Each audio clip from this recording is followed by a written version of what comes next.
Hi, this is Pritha from Impact, and today we have the iconic Faye D'Souza with us. Thank you so much for joining us, Faye. Thank you, Pritha. It's my pleasure to be here. Yeah.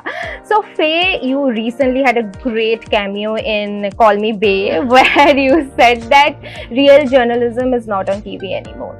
So, how many years did it take you to make that conscious decision and shift to digital independent journalism? So I was in television news for 17 years, my entire career actually. I spent some time in radio before that, but fundamentally my career was in television news.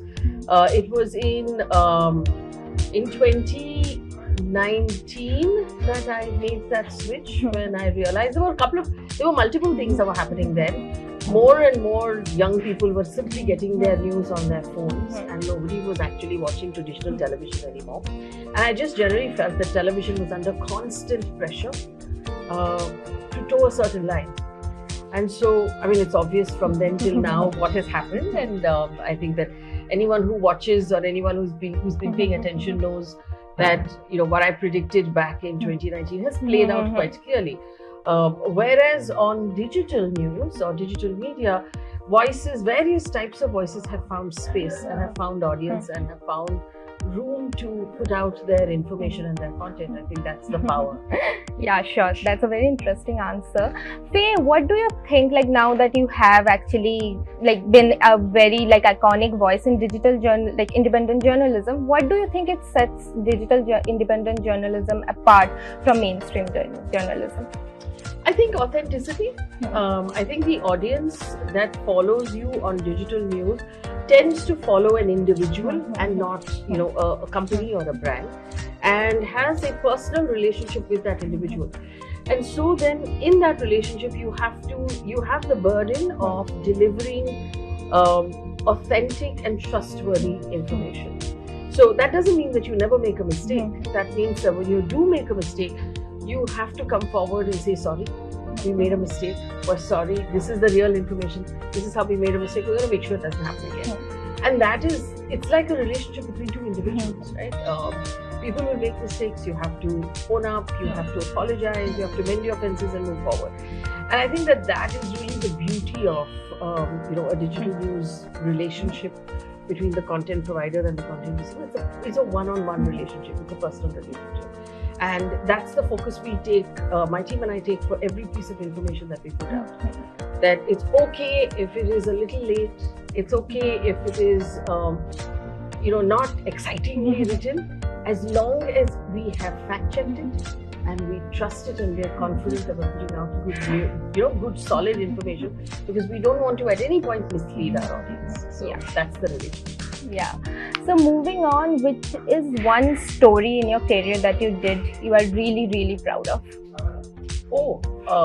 Lots of stories. In the digital space, I think we did really well covering the general elections this year on YouTube. And it was amazing because a few of my colleagues came over to my house and we sat in my house and we did it. We didn't have the fancy studios and we didn't have the the big graphics, but people watched us because they liked the breakdown that we were able to offer, and that was really nice. I've been working with the team at Quint. We've been collaborating a lot, so collaborations are really nice as well. During COVID, I had done stories inside of KEM Hospital with the Mumbai police about how they were managing inside of Dharavi and how the structure within Dharavi was managing to fight COVID. Those are stories that I'm personally very proud of, and I'm very happy that I managed to do. Yeah. So, as someone who tackles hard-hitting news, how do you maintain the balance between facts and audience engagement? I have no interest in audience engagement. There's no balance. I don't think that there is any question at all about compromising facts to engage your audience. In fact, the evidence, I think, is in the work that we do. If you open it, you'll see that on a platform like Instagram, which is exciting and it's colorful and people are putting photographs of fashion and there are videos, my team and I put out really drab looking news, which is grey and black, and it's written very matter-of-factly. The headlines are not exciting. It's not done in any way to grab your attention. On purpose, we do the exact opposite. Because for us, and for me personally, facts are paramount, right? And if you are putting out credible, dignified, honest to goodness work, that's your audience engagement. You don't have to do anything to engage with them. So moving on to some fun questions. So Okay. if not journalism, which other career you would choose? I don't know, maybe I would do something with food or, work with pets. Why are you a big foodie? I'm a big foodie and I'm a big dog lover. So I feel a lot of times when, I feel like I'd be really good in that sort of pet care space. Running a place where I can look after dogs. That's very nice.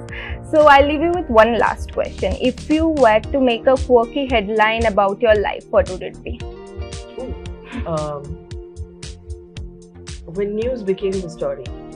That's very, very thoughtful. Thank you so much, Thank Faye. you. Thank you so Thank much you. for It's a your time. pleasure. Lovely talking.